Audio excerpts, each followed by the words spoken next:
ஓம் ஸ்ரீ பிரித்யங்கரா தேவியே போற்றி போற்றி. நல்லதே நினைப்போம், நல்லதே நடக்கும். சக்தி பிரித்யங்கரா குழந்தைகளுக்கு இந்த தாயின் ஆசீர்வாதம் என்றுமே முழுமையாக கிடைக்கட்டும். என் அன்பு குழந்தையே, நீ எதற்காகவும் கவலை கொள்ளாதே. இன்னும் சற்று நேரம்தான். உன்னை கண்ணீர் சிந்த வைத்தவர்கள் உன் காலடியிலே வந்து மண்டியிட போகின்றார்கள். என் தங்கமே, அவர்களுக்கான தண்டனையை கொடுக்க நான் புறப்பட்டு விட்டேன். இனி உன் வாழ்க்கையில் எல்லாம் உனக்கு நல்லதாக மட்டுமே நடக்கப் போகின்றது. இதுவரை நீ கண்ணீர் சிந்திய நாட்கள் எல்லாம் மறைந்து இனி உன் வாழ்க்கையில் மகிழ்ச்சியும் சந்தோஷமும் நிறைந்து இருக்கப் போகின்றது. என் தங்கமே, உன் தாயானவள் இவை அனைத்தையும் செய்து முடிப்பேன் என்ற நம்பிக்கை என் மீது இருந்தால் மட்டும் நீ இதை கேள். என் அன்பு குழந்தையே, இன்று நீ மனமுடைந்து கண்ணீர் சிந்துகின்ற நிலைக்கு இருந்து கொண்டிருக்கிறாய். உன்னை இந்த நிலைக்கு ஆளாக்கியவர்களுக்கு தண்டனையை இந்த தாயானவள் கொடுப்பதற்காக சென்றிருந்தேன். எனக்கு முன்பாகவே இன்னொருவர் அவர்களுக்கு தண்டனையை கொடுத்து விட்டார். என் தங்கமே, அவர்கள் கொடுத்த தண்டனையை இவர்களால் இனி ஒரு நாளும் வாழ்க்கை முழுவதும் மீண்டு வர முடியாத அளவிற்கு கொடுமையானது. இவர்களால் இதை ஒரு நாளும் மறக்கவும் முடியாது. தான் செய்த தவறை நினைத்து நினைத்து எப்பொழுதுமே மனவேதனையில் இருந்து கொண்டே இருக்கின்ற அளவிற்கு அவர்களுக்கு சோதனைகள் வந்திருக்கின்றது. அப்படி என்ன சோதனைகள் இவர்கள் சந்தித்து இருப்பார்கள் என்றுதானே என் பிள்ளை நினைக்கிறாய்? என் தங்கமே, நிச்சயமாக அவர்கள் சந்தித்த சோதனை என்னவென்று உனக்கு சொல்கிறேன். அது மட்டும் அல்லாமல் உன்னை கண்ணீர் சிந்த வைத்தவர்கள் யார் என்றும் எதற்காக உன்னை கண்ணீர் சிந்த வைத்தார்கள் என்றும் உனக்கு நான் தெளிவாக சொல்லும் பொழுது நிச்சயமாக இந்த தாயானவள் இன்று உனக்கு கொண்டு வந்த செய்தி என்னவென்பதை நீ புரிந்து கொள்வாய். என் தங்கமே, பொதுவாகவே இங்கு சிலர் மனம் எப்படி தெரியுமா இருந்து கொண்டிருக்கிறது.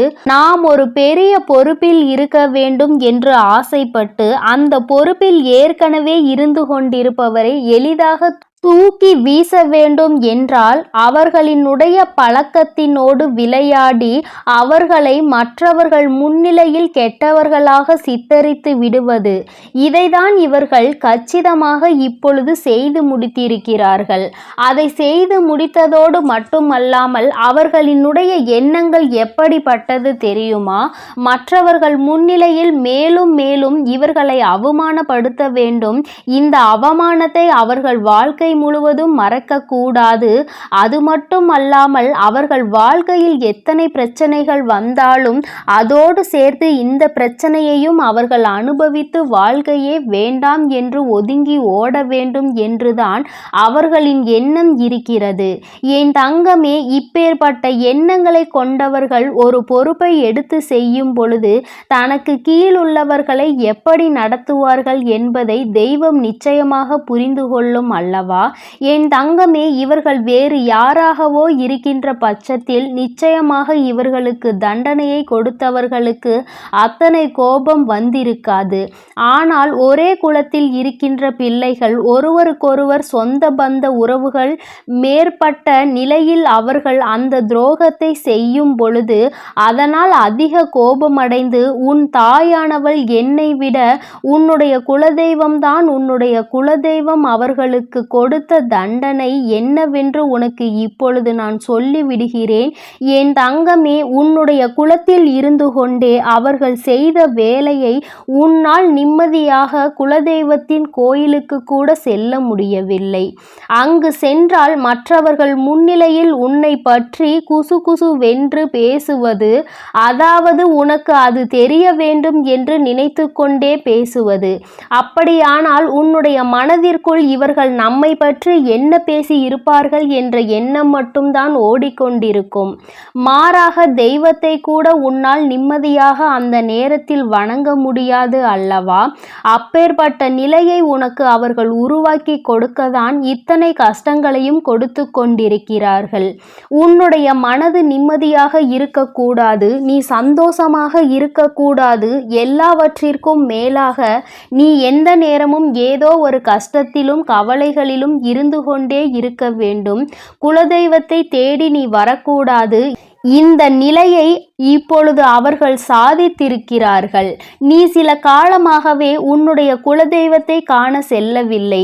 உன்னுடைய குலதெய்வ கோயிலுக்கு செல்வதற்கு உனக்கு மனதிற்கு மிகவும் சங்கடமாக இருக்கிறது. ஒரு புறம் உன்னுடைய மனது இவர்களுக்காகவெல்லாம் நாம் ஏன் நம்முடைய குலதெய்வத்தை காணாமல் இருக்க வேண்டும் என்று நினைத்தாலும் கூட ஒரு மனது இவர்கள் முன்னால் நின்று அவமானப்படுவதை விட போகாமல் இருப்பதே மேல் என்று நினைக்க சொல்கிறது. அது மட்டும் அல்லாமல் குலதெய்வத்தின் முன்னிலையில் நம்மை வரவிடாமல் செய்த இவர்களை நம் குலதெய்வம் தண்டிக்கவில்லையே, நம்முடைய குலதெய்வம் அவர்களுக்கு எந்த தண்டனையையும் கொடுக்கவில்லையே என்று கூட உனக்கு உன்னுடைய குலதெய்வத்தின் மீது சிறு மனவருத்தம் இருக்கிறது. என்னுடைய குலதெய்வம், நீ ஏன் இத்தனை அமைதியாக இருந்து கொண்டிருக்கிறாய்? இவர்களை நீ கேள்வி கேட்க மாட்டாயா என்று அவர்களை நீ கேட்டாய் அல்லவா என் தங்கமே? ஆனால் அங்கே உன் குலதெய்வம் என்ன செய்தது என்று உனக்கு சொல்கிறேன். உன்னுடைய இந்த வேதனையை உன்னுடைய குலதெய்வம் நன்றாக புரிந்து கொண்டார்கள். அவர்கள் உனக்கு இது போன்ற துரோகத்தை செய்து குலதெய்வத்திடம் இருந்து பிரிக்க நினைத்தவர்களுக்கு மிக பெரிய தண்டனை ஒன்றை கொடுத்திருக்கிறார்கள். நீ அந்த குலதெய்வத்திற்கு இத்தனை நாளும் செய்த விஷயங்கள் அவர்கள் உன்னை வாழ்நாள் முழுவதும் ஆசீர்வதிக்க காத்து கொண்டிருக்கிறார்கள். குலதெய்வத்தின் மீது அன்பு கொண்ட உன்னை அவர்கள் ஒருபோதும் கைவிட நினைத்தது கிடையாது. அதற்கு அவர்கள் செய்த காரியம் என்னவென்று தெரிந்து கொண்டால் நிச்சயமாக என் குழந்தை, நீ மனதளவில் வியப்படைவாய். என் தங்கமே, உன்னுடைய வாழ்க்கையில் இது போன்று நடந்து கொள்வதற்கு துணிச்சல் ஒருவருக்கு இருக்கிறது என்றால் முதலில் அவர்களுக்கு குலதெய்வத்தின் மீது எந்த ஒரு பயமும் இல்லை. அவர்கள் குலதெய்வத்தை கற்சிலையாக நினைத்து விட்டார்கள். அல்லது தெய்வம் நாம் என்ன செய்தாலும் தலையாட்டும், நாம் என்ன சொன்னாலும் தலையாட்டும், நாம் தான் அவர்களுக்கு எல்லா பணிவிடைகளையும் செய்து கொண்டிருக்கிறோமே என்று நினைத்து விட்டார்கள் போல. எத்தனை பணிவிடைகளை விழுந்து விழுந்து செய்தாலும், எத்தனைதான் தெய்வத்திற்கு அள்ளி அள்ளி கொடுத்தாலும் அது போன்றவர்களுக்கு தெய்வம் ஒரு நாளும் எந்த விதமான ஆசிகளையும் வழங்காது. மாறாக உண்மையான அன்பும் உண்மையான பக்தியும் சுற்றி உள்ளவர்களின் மனதை வேதனைப்படுத்தாமல் இருப்பது. இது போன்றெல்லாம் யார் நடந்து கொள்கிறார்களோ அவர்களிடத்தில் மட்டும்தான் தெய்வம் அன்பாக இருக்கும் என்பதை புரிந்து கொள்ளவில்லை. அவர்கள் செய்த காரியத்தினால் இன்று உன் குலதெய்வம் நீ அடைந்த அத்தனை வேதனைகளையும் சேர்த்து வைத்து அவர்களுக்கு தண்டனையாக கொடுத்து விட்டார்கள். அவர்கள் கொடுத்த தண்டனை என்ன தெரியுமா? நீ என்னதான் எனக்கு எத்தனை காரியங்களை செய்தாலும் நான் ஒருபொழுதும் உனக்கு ஆசிகளை வழங்கப் போவது கிடையாது. நீ செய்த பாவம் உன்னை மட்டும் அல்ல, உன்னுடைய சந்ததிகளையும் சேர்த்துதான் பாதிக்க போகிறது. என்னுடைய சன்னதியில் ஒருவருக்கு மிகப்பெரிய பிரச்சனைகளை உண்டு பண்ணி விட்டாய். இதனால் உருவாக போகும் மிகப்பெரிய பிரச்சனையை நீ மறந்து விட்டாய். பெற்றோர்கள் செய்கின்ற பாவம் குழந்தைகளை பாதிக்கும் என்பதை உணராமல் நீ செய்த இந்த தவறினால் நாளை உன்னுடைய குலமே தலைக்காமல் போவதற்கும் நிறைய வாய்ப்புகள் இருக்கிறது. அதனால் இனிமேலாவது இந்த தவறை திருத்திக் கொண்டு மற்றவர்களுக்கு எல்லா உதவிகளையும் செய்து கொடுக்க வேண்டும். குலதெய்வத்தை நம்பி வருபவர்களின் மனதை ஒரு நாளும் காயப்படுத்த கூடாது. தான் பெரியவர் என்கின்ற எந்த ஒரு மனப்போக்கையும் யாரிடத்திலும் வெளிப்படுத்த கூடாது. அப்படி வெளிப்படுத்துகின்ற பட்சத்தில் இனி உன் வாழ்க்கை, உன்னுடைய குடும்பம் நிச்சயமாக அனுபவிக்க போகின்ற வேதனைகளை கண்டு நீ துடிக்கத்தான் போகிறாய். யாரிடம் விளையாடுகிறோம் என்ற எண்ணம் சற்று மனதில் இருக்க வேண்டும். உன்னுடைய குலத்தை காக்கின்ற என்னிடத்திலேயே உன்னுடைய பாகுபாடுகளை உருவாக்கி கொண்டிருக்கிறாய். யார் பெரியவர் யார் சிறியவர் என்கின்ற பாகுபாட்டை தெய்வத்தின் முன்னாலேயே உருவாக்கி கொடுக்கின்ற தைரியம் உனக்கு இருக்கிறது என்றால் நிச்சயமாக இனி உன் வாழ்க்கை என் கையில் என்பதை மறந்துவிடக் கூடாது என்று உன்னுடைய குலதெய்வம் அவர்களுக்கு மிகப்பெரிய எச்சரிக்கையினை கொடுத்து விட்டார்கள். இந்த எச்சரிக்கையிலும் அவர்கள் திருந்தவில்லை என்றால் அடுத்தது தண்டனையை நிறைவேற்றுவதாகவும் உன்னுடைய குலதெய்வம் முடிவெடுத்து இருக்கிறார்கள். என் தங்கமே, இனிமேலாவது இது போன்ற மனிதர்களை கண்டு நீ மனதில் எந்த விதமான தயக்கமும் கொள்ளாமல் உன்னுடைய குலதெய்வத்தை வணங்குவதற்கு நீ எப்பொழுதுமே சென்று கொண்டே இருக்க வேண்டும். ஏனென்றால் உன்னுடைய குலதெய்வம் உன் மீது அத்தனை அன்பினை வைத்திருக்கிறார்கள். உன் வராகி தாயானவள் உனக்கு சோதனைகளை கொடுப்பவர்களை அத்தனை எளிதாக விட்டுவிட மாட்டேன் என்பதை புரிந்து கொண்டு அவரவர்களுக்கான நேரம் வரும்பொழுது அந்த தண்டனையை அவரவர்கள் அனுபவிப்பார்கள் என்பதனை நீ உணர்ந்தால் போதும். எப்பொழுதுமே என் பிள்ளை நீ சந்தோஷமாக இருக்க வேண்டும். என் அன்பு குழந்தைக்கு இந்த வராகியினுடைய ஆசீர்வாதங்களும் உன் குலதெய்வத்தினுடைய அரவணைப்பும் எப்பொழுதும் முழுமையாக கிடைக்கும். என் தங்கமே, அதனால் நீ எதை நினைத்தும் கலங்காதே, எதற்காகவும் வருந்தாதே. நீ நல்லதையே நினை, உன் வாழ்வில் நல்லது மட்டுமே நடக்கும். என் அன்பு குழந்தையே, இந்த நல்ல தினத்தில் உனக்கான ஒரு முக்கியமான செய்தியோடு தான் அம்மா உன்னை காண வந்திருக்கிறேன். என் அன்பு குழந்தையே, உன் கண்ணீரை கண்டு சிரித்தவர்களுக்கு பதில் சொல்லும் நேரம் இந்த வராகிக்கு இப்பொழுது வந்துவிட்டது. என் குழந்தையே, நான் இப்பொழுதும் உன்னுடைய குலதெய்வத்தின் வாக்கை அல்லவா சுமந்து கொண்டு வந்திருக்கிறேன். என் குழந்தையே, உன் குலதெய்வமானது உன்னை காக்கின்ற தெய்வம். உனக்கு என்ன வேண்டுமானாலும் நிறைவேற்றி தரும் தெய்வம். உன்னை ஆபத்தில் இருந்து காக்கும் தெய்வம். எந்த எதிரியானாலும் உன் குலதெய்வத்தை தாண்டிதான் உன்னை தொட முடியும். அத்தகைய குலதெய்வத்தின் வாக்கினை உன் வராகி அம்மா நான் உனக்கு தருகிறேன். என் அன்பு பிள்ளையே, இந்த தெய்வத்தின் வாக்கினை தவிர்த்து விடாதே. என் பிள்ளையே, உன்னை கண்ணீர் சிந்த வைத்தவர்கள் இன்று அங்கே அவர்கள் கண்களில் கண்ணீர் சிந்தும் நேரம் நெருங்கிவிட்டது. நீ அவர்கள் உன்னை காயப்படுத்திவிட்டு அங்கே சந்தோஷமாக இருந்து கொண்டிருக்கிறார்கள் என்று வருத்தத்தில் ஆழ்ந்திருக்கின்றாய். என் குழந்தையே, நீ உன்னுடைய வாழ்க்கையில் நீ செய்த பல புண்ணிய காரியங்களும் இன்று நிச்சயமாக உனக்கு பல பரிசுகளை, பழைய எதிர்பார்ப்புகளை பூர்த்தி செய்து தரப்போகிறது. அங்கே உன்னை கண்ணீர் சிந்த வைத்தவர்கள் வாழ்க்கையில் தாழ்ந்து கொண்டேதான் செல்கின்றார்கள். நீ எந்த தவறுமே செய்யாத சூழ்நிலையில் உன்னை அங்கே கண்ணீர் விட வைத்தவர்கள் மட்டும் தண்டனை அனுபவிக்காமல் போய்விடுவார்களா என்ன? என் தங்கமே, உன் குலதெய்வமானவள் அவர்களை நல்வழியில் திருத்தி கொண்டு வர முயற்சி செய்ய போகிறேன். அப்படியும் அவர்கள் திருந்தவில்லை என்றால் அதற்கான தண்டனையை அவர்கள் அனுபவிப்பார்கள். என் குழந்தையே, அவர்கள் சீண்டி பார்த்து விட்டார்கள்.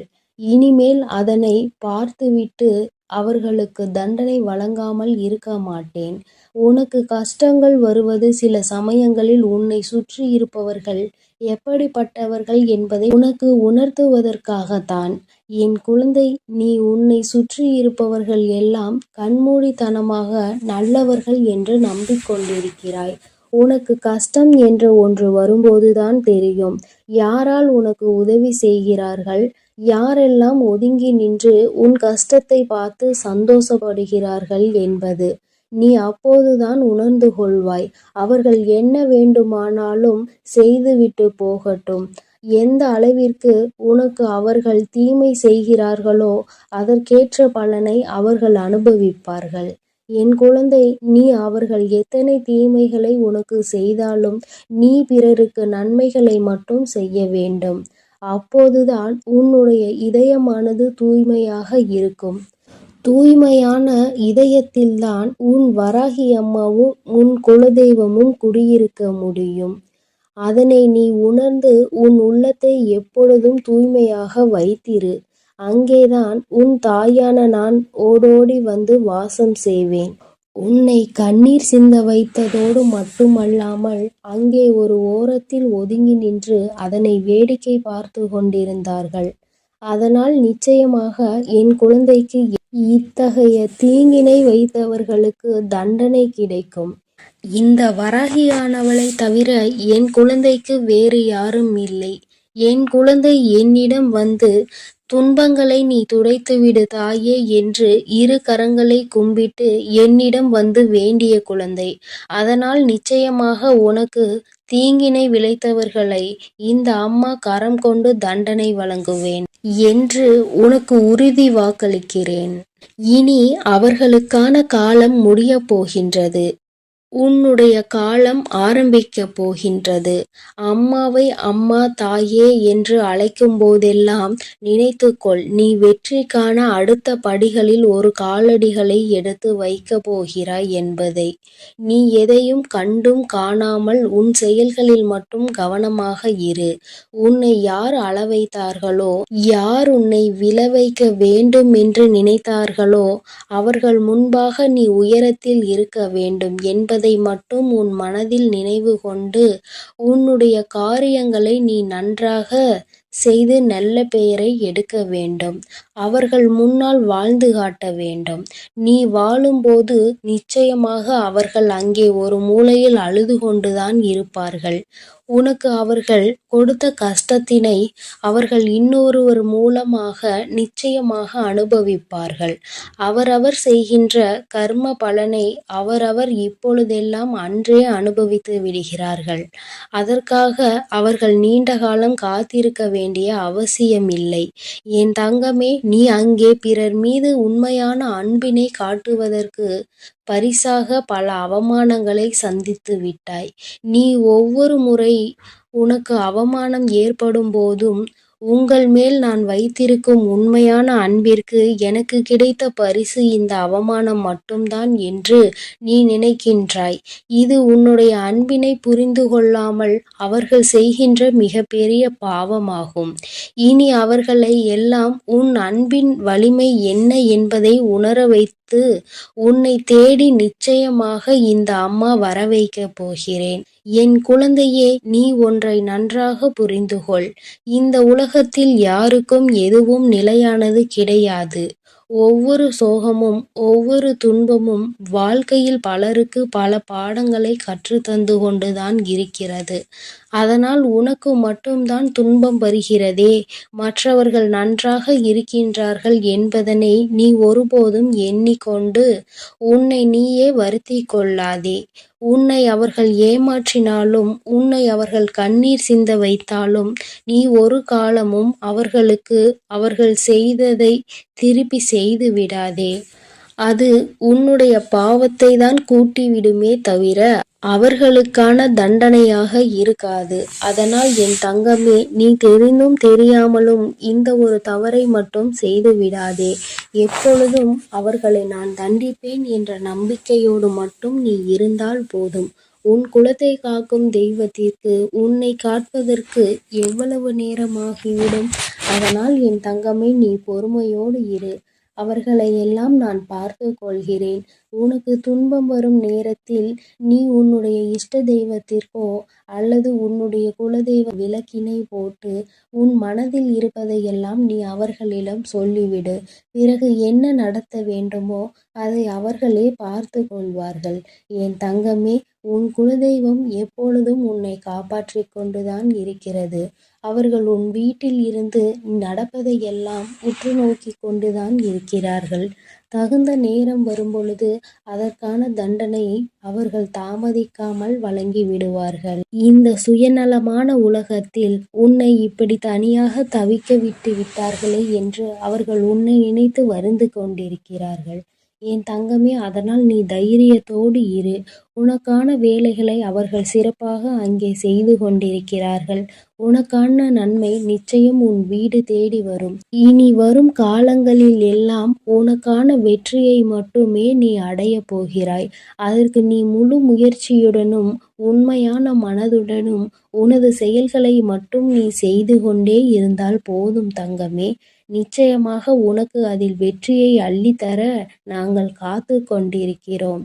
என் தங்கமே, உன்னுடைய வாழ்க்கையையும் உன்னையும் வழிநடத்தி செல்ல வேண்டியது உன்னுடைய துன்பங்களையும் சோகங்களையும் துயரங்களையும் கவலைகளையும் அழித்து உனக்கு அதை மனமகிழ்ச்சியான வாழ்க்கையாக மாற்றித்தர வேண்டியதும் என்னுடைய மற்றும் உன்னுடைய குலதெய்வத்தின் கடமையாக இருக்கிறது. அதனால் அதையெல்லாம் நாங்கள் பார்த்து கொள்கிறோம். நீ எதற்காகவும் கலங்காமல் மன தைரியத்தோடும் மன பலத்தோடும் எங்களை நீ பூஜை செய்து கொண்டே இரு தங்கமே. உனக்கான எல்லாவற்றையும் உன் கரங்களில் கொண்டு வந்து நாங்களே கொடுத்து விடுகிறோம். என் தங்கமே, நல்ல எண்ணங்களை மட்டும் எப்பொழுதும் உன் மனதிற்குள் வைத்துக்கொள். அதுதான் உனக்கு நல்லதை நடத்தி கொடுக்கும். ஏனென்றால் எண்ணம் போல்தான் வாழ்க்கை அமையும். அதனால் உன்னுடைய எண்ணங்களை எப்பொழுதும் தூய்மையாக நீ வைத்து கொள்ள வேண்டும். என் தங்க பிள்ளையே, உனக்கு துரோகத்தை செய்தவர்களை நினைத்து நீ மனம் வருந்தி கொண்டிருக்கின்றாய் அல்லவா? என் தங்கமே, உன்னுடைய வாழ்க்கையில் உனக்கு துரோகங்களை செய்தவர்களை பற்றி நீ சொல்லும் பொழுதெல்லாம் உன் அம்மா எனக்கே இங்கு கண்களில் கண்ணீர் ததும்பியது. என்றால் அவர்கள் எப்படிப்பட்ட துரோகத்தை உனக்கு செய்திருக்கிறார்கள் என்பதை என்னால் புரிந்து கொள்ள முடிகிறது. என் தங்கமே, துரோகத்தை செய்ததோடு மட்டும் அல்லாமல் இன்னமும் அவர்கள் உன்னை பற்றி மற்றவர்களிடத்தில் பேசிக்கொண்டுதான் இருக்கிறார்கள். நீதான் எந்த பிரச்சனையும் வேண்டாம் என்று ஒதுங்கி நின்று கொண்டிருக்கின்றாயே தவிர அவர்கள் இன்னமும் ஒருவரிடத்தில் உன்னை பற்றிய வதந்திகளை பரப்பிக் கொண்டுதான் இருக்கின்றார்கள் என்பதுதான் நீ அறிந்திராத உண்மை. நீ என்ன நினைக்கின்றாய் தெரியுமா? நாம் எப்படி இருக்கின்றோமோ அது போலதான் அவர்கள் இருந்து கொண்டிருக்கிறார்கள் என்று நீ நினைத்து கொண்டிருக்கின்றாய். ஆனால் உண்மை என்னவென்றால் அவர்கள் மட்டும் அல்ல, அவர்கள் உடன் பிறந்தவர்களும் இந்த வேலையை தான் செய்து கொண்டிருக்கின்றார்கள். மற்றவர்களிடத்தில் சென்று தேவையில்லாத விஷயங்களை பற்றி பேசிக்கொண்டு தேவையில்லாத விஷயங்களில் தலையிட்டு கொண்டும் இருக்கிறார்கள். என் தங்கமே, இந்த துரோகங்களை செய்தவர்களுக்கு தெய்வம் என்ன தண்டனை கொடுக்க போகிறது என்று நீ அதை எதிர்நோக்கி நின்று கொண்டிருக்கின்றாய் அல்லவா? தெய்வம் இவர்களை இப்படியே விட்டு விடுமோ என்று கூட என் குழந்தை மனதில் சந்தேகம் வந்துவிட்டது அல்லவா? என் தங்கமே, உன்னுடைய சந்தேகங்களுக்கு எல்லாம் பதில் தர வேண்டிய கட்டாயம் இப்பொழுது வந்துவிட்டது. உன் அம்மா அதற்கு முன்பாக அவர்களுக்கு தண்டனை கிடைத்து விட்டது என்ற சந்தோஷமான செய்தியை சொல்வதற்காக தான் இன்று உன் தாயானவள் ஓடோடி வந்திருக்கின்றேன். இந்த வராகி எப்பேற்பட்டவள் என்பது உனக்கு நன்கு அறிந்த விஷயம்தானே. உன்னுடைய தாயானவள் அத்தனை சுலபமாக யாரையும் மன்னித்து விட மாட்டாள் என்பதை என் பிள்ளை நீ நன்கு அறிந்த விஷயம்தானே. என் தங்கமே, உன்னுடைய வாழ்க்கையில் இத்தனை துரோகங்களையும் செய்துவிட்டு ஒன்றும் தெரியாதது போல இருந்து விட்டால் உன்னுடைய தாயானவள் நான் விட்டு விடுவேனா என்ன? ஆனால் அதற்கு முன்பாக உன் மீது என்னை விட அதிக அக்கறை கொண்ட உன்னுடைய குலதெய்வம் இதையெல்லாம் பார்த்து கொண்டு அப்படியே இருந்து விடுவார்களா என்ன? என் தங்கமே, உன்னுடைய குலதெய்வம் இன்று அவர்களுக்கான தண்டனையை வழங்கி இருக்கிறார்கள்.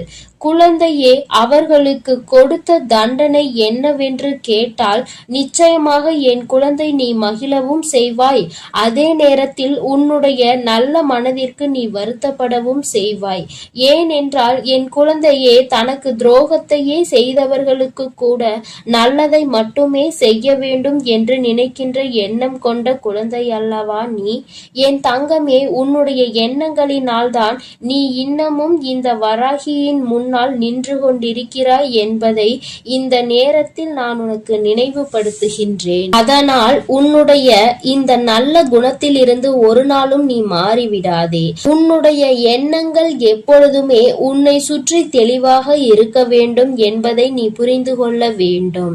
என் தங்கமே, ஒவ்வொரு நாளும் உன்னுடைய வாழ்க்கையில் நீ பட்ட அத்தனை அவமானங்களையும் உனக்கு தேடி கொடுத்தவர்களை இந்த தாயானவள் ஒரு கை பார்த்துவிடலாம் என்று புறப்பட்ட பொழுதுதான் நான் அங்கு நடந்த அனைத்தையும் தெரிந்து கொண்டேன். நான் தெரிந்து கொண்ட விஷயம் என்ன தெரியுமா? உன்னுடைய குலதெய்வம் அவர்களை சந்திக்க சென்றிருக்கிறார்கள் என்பதுதான். அவர்களினுடைய குடும்பத்தின் நிலையையும் நான் அப்பொழுதுதான் புரிந்து கொண்டேன். எல்லோருமே ஏதோ ஒரு வாழ்க்கையை வாழ்ந்து கொண்டிருக்கின்றார்களே தவிர யாருக்குமே மனதில் நிம்மதி இல்லை. அதற்கு காரணம் என்னவென்று நானும் ஆராய்ந்து பார்த்தேன். நாம் அல்லவா அவர்களுக்கு தண்டனையை கொடுக்க வேண்டும் என்று புறப்பட்டு வந்தோம். இங்கே வந்து பார்த்தால் அவர்கள் ஏற்கனவே தண்டனையை பெற்று வாழ்க்கையில் நல்ல நிலையில் இல்லாமல் வேதனைப்பட்டு கொண்டிருக்கிறார்களே என்று எனக்கு தோன்றியது. உடனே இது யாரால் கொடுக்கப்பட்டது, எதனால் நடந்தது என்று நான் தெரிய முயற்சி செய்யும் பொழுதுதான் உன்னுடைய குலதெய்வத்தினை நான் எதிரில் கண்டேன். அவர்கள் என்னிடம் சொன்ன அந்த விஷயங்களை தான் நான் இப்பொழுது உன்னிடம் சொல்லிக் கொண்டு இருக்கின்றேன். என் தங்கமே, இப்பொழுது அவர்கள் சொன்ன விஷயத்தை நான் உனக்கு சொல்கிறேன், கவனமாக கேள். அவர்கள் மனவேதனை அடைந்து இதனை என்னிடத்தில் பகிர்ந்து கொண்டார்கள். என்னிடத்தில் அவர்கள் சொன்ன விஷயத்தை நான் உன்னிடத்தில் அப்படியே சொல்லிவிடுகின்றேன். இந்த வராகி ஒரு நாளும் தேவையில்லாத எந்த விஷயங்களையும் உன்னிடத்தில் சொல்ல மாட்டாள் என்று நம்பினால் மட்டும் என் பிள்ளையே, நீ இதனை முழுமையாக கேட்க வேண்டும். அப்பொழுதுதான் இந்த வார்த்தைகளினுடைய அர்த்தங்களும் உணர்வுகளும் உன்னை வந்து சேரும் என்பதை நீ மறந்து விடாதே. என் தங்கமே, உன் குலதெய்வம் என்னிடத்தில் சொன்ன வார்த்தைகள் என்ன தெரியுமா? அவர்கள் உனக்கு ஏற்பட்ட துரோகங்களை கண்டு கொண்டிருந்தார்களாம். எந்த எல்லைக்கு தான் இவர்கள் செல்வார்கள் என்று அவர்களும் எதிர்பார்த்து நின்று கொண்டிருந்த நேரத்தில்தான் இவர்களின் ஆட்டம் ஒரு எல்லையை மீறி சென்று கொண்டிருந்தது. அவர்கள் மனம் வேதனை அடைந்து விட்டார்கள். மனவேதனையின் உச்சம் அவர்களை தண்டித்து விட வேண்டும் என்கின்ற அளவிற்கு கோபம் வந்து விட்டது. ஒருவராக இருந்தால் பரவாயில்லை, ஒட்டுமொத்த குடும்பத்தோடு சேர்ந்து ஒரே ஒருவருக்கு துரோகத்தை செய்து அவரை பழிவாங்க வேண்டும் என்று நினைப்பது எத்தனை பெரிய தவறு. அது அவர்களினுடைய பிள்ளை. என்னுடைய பிள்ளை வாழ்க்கையில் ஒரு நாளும் யாருக்கும் எந்த துரோகத்தையும் செய்ய நினைக்காத பிள்ளை தன்னிடத்தில் வேண்டும் என்று யாரேனும் கையேந்தி விட்டால் தனக்கு இல்லை என்றாலும் கூட எடுத்து கொடுத்து விட்டு செல்லக்கூடிய பிள்ளை. அப்பேற்பட்ட ஒரு பிள்ளைக்கு இவர்கள் காலம் காலமாக ஓடி ஓடி செய்து கொண்டிருக்கின்ற துரோகங்களை கண்டு இந்த அம்மாவின் மனம் பதைத்து விட்டது என்று உன்னுடைய குலதெய்வம் என்னிடத்தில் சொன்னார்கள். உன்னுடைய துரோகிகளினுடைய மனதில் அந்த எண்ணங்கள் அடங்குவதாக தெரியவில்லை. அதனால் உடனடியாக இவர்களுக்கு தண்டனையை கொடுத்துவிட வேண்டும் என்று முடிவு செய்து அவர்கள் கொடுத்த தண்டனை என்ன தெரியுமா? அவர்களின் மீது இருந்த உன்னுடைய குலதெய்வத்தின் பார்வை திரும்பிவிட்டது. இனிமேல் அவர்களின் மீது உன்னுடைய குலதெய்வத்தின் பார்வை ஒருபோதும் செல்லாது. அவர்கள் எப்பொழுதுமே இனி அவர்களினுடைய வேண்டுதலையும் செவி கொடுத்து கேட்க மாட்டார்கள். அவர்கள் குடும்பத்தில் எந்த ஒரு விஷயங்களுக்கும் இவர்கள் சென்று நிற்கவும் மாட்டார்கள். அவர்களுக்கு இவர்கள் ஒரு நாளும் எந்த விதமான ஆசைகளையும் எந்த விதமான வேண்டுதல்களையும் நிறைவேற்றி தர மாட்டார்கள். என் தங்கமே, இவர்கள் எந்த விதமான ஆசீர்வாதங்களையும் அவர்களுக்கு வழங்கவும் மாட்டார்கள். இப்பேற்பட்ட ஒரு தண்டனையை அவர்கள் கொடுத்துவிருக்கிறார்கள். அதாவது அவர்களுக்கு தெரியாத ஒரு விஷயம். கோவிலுக்கு வருவார்கள், தெய்வத்தை வணங்குவார்கள், செல்வார்கள். ஆனால் தெய்வத்தினுடைய அருளும் அன்பும் அவர்களுக்கு கிடைக்கவில்லை என்பதை அவர்கள் ஒரு நாளும் உணரப் போவதில்லை. வெறும் வார்த்தையாக மட்டும்தான் தெய்வத்தை வணங்கி கொண்டிருக்கிறார்கள். உன் குலதெய்வத்தினுடைய அன்பினை இனி ஒரு நாளும் அவர்கள் பெற்றுவிட முடியாது. எந்த ஒரு சூழ்நிலையிலும் ஒரு குலத்தினை காக்கின்ற தெய்வத்தின் முன்னால் சண்டையிடக் கூடாது என்று தெரியாத இந்த பிள்ளைகள் வாழ்க்கையில் இனி நான் எந்த விஷயத்தையும் செய்து கொடுக்க போவது கிடையாது என்று உன்னுடைய குலதெய்வம் மனவேதனை பட்டார்கள். இப்படிப்பட்ட தண்டனையை அவர்களுக்கு கொடுத்து விட்ட பிறகு இனிமேலும் இவர்கள் வாழ்க்கையில் அனுபவிப்பதற்கு என்று வேறு எதுவும் இல்லை. என் தங்கமே, அதனால் உன்னுடைய குலதெய்வம் கொடுத்த தண்டனையை அதிகம் என்பதை நீ புரிந்து கொண்டு உன் அம்மா நான் திரும்பி வந்து விட்டேன். என் தங்கமே, அவர்கள் வாழ்க்கையில் ஒவ்வொரு விதமான கஷ்டங்களையும் அனுபவிக்கிறார்கள். ஒவ்வொரு விதமான சூழ்நிலைகளும் அவர்களை காயப்படுத்தி கஷ்டப்படுத்தி கொண்டுதான் இருக்கிறது. ஆனால் அவர்கள் எதையுமே வெளியில் சொல்வதில்லை. அப்படியே மறைத்து வைத்து வெளியில் சொன்னால் எங்கே நாம் செய்த தவறினால் நமக்கு கடவுள் கொடுத்த தண்டனை என்று சொல்லி விடுவார்களோ என்று நினைத்து சொல்லாமல் இருக்கிறார்கள். மாறாக அவர்கள் ஏன் என்றால் மற்றவர்களை பார்த்து இதே வார்த்தையை சொல்லி இருக்கிறார்கள் அல்லவா. ஒருவருக்கு ஏதேனும் பிரச்சனைகள் வந்துவிட்டால் தெய்வம் தண்டனை கொடுத்து விட்டது என்கின்ற வார்த்தையை எளிதாக பிரயோகித்தார்கள். இன்று அதே வார்த்தை நம் பக்கம் திரும்பும் என்ற பயம் அவர்களுக்கு இருக்கிறது. என் பிள்ளையே, ஒரு விஷயத்தை தெளிவாக புரிந்து கொள்ள வேண்டும். தெய்வம் ஒரு நாளும் தன்னுடைய குழந்தைகளை தண்டிக்காது. அவர்களுக்கு திருந்துவதற்கான வாய்ப்புகளை தான் கொடுப்பார்கள். அதையும் மீறி ஒரு குழந்தைக்கு தெய்வத்திடம் இருந்து தண்டனை கிடைக்கிறது என்றால் அவர்கள் வாழ்வதற்கே தகுதியற்றவர்கள் என்பதை புரிந்து கொள்ள வேண்டும். என் தங்கமே, உனக்கு துரோகத்தை கொடுத்தவர்களுக்கு இத்தனை பெரிய தண்டனை கொடுத்தது உனக்கும் கூட கஷ்டமாக இருக்கலாம். ஆனால் இனி எதுவுமே செய்ய முடியாது. வாய்ப்புகள் கொடுக்கப்பட்டதை பயன்படுத்தாமல் அதை அப்படியே விட்டு விட்டார்கள். இனிமேல் அவர்கள் வாழ்க்கைக்கான பொறுப்பினை அவர்கள்தான் ஏற்றுக்கொள்ள வேண்டும். இனி எதற்குமே தெய்வம் அவர்கள் பக்கம் நின்று அவர்களுக்காக ஒரு நாளும் எந்த ஒரு விஷயத்திற்காகவும் அவர்கள் வாதாட மாட்டார்கள். என் குழந்தையே, நீ மன நிறைவோடு உன்னுடைய குலதெய்வத்தை நீ தைரியமாக வணங்கு. யாரும் உன்னை எதிர்த்து எந்த கேள்வியும் கேட்க முடியாது என்பதை புரிந்து கொள். என் தங்கமே, இன்று இருக்கின்ற சூழ்நிலையில் எப்பொழுதும் உன்னுடைய குலதெய்வம் உன்னோடு நின்று உனக்கு உறுதுணையாக நிற்பார்கள் என்பதை மட்டும் மனதில் வைத்துக் கொண்டு என் பிள்ளை, நீ சந்தோஷமாக உன் வாழ்க்கையை வாழ தொடங்கு.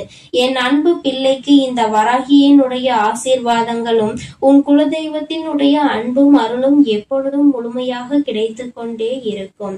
என் தங்கமே, அதனால் நீ எதற்காகவும் கலங்காதே, எதை நினைத்தும் வருந்தாதே. நீ நல்லதையே நினைத்தால் உன் வாழ்வில் எல்லாம் உனக்கு நல்லதாக மட்டுமே நடக்கும். என் அன்பு குழந்தைக்கு இந்த சக்தி பிரித்யங்கராவின் அன்பும் ஆசீர்வாதமும் முழுவதுமாக கிடைக்கும். ஓம் ஸ்ரீ பிரித்யங்கரா தேவியே போற்றி போற்றி. ஓம் ஸ்ரீ பிரித்யங்கரா தேவியே போற்றி போற்றி.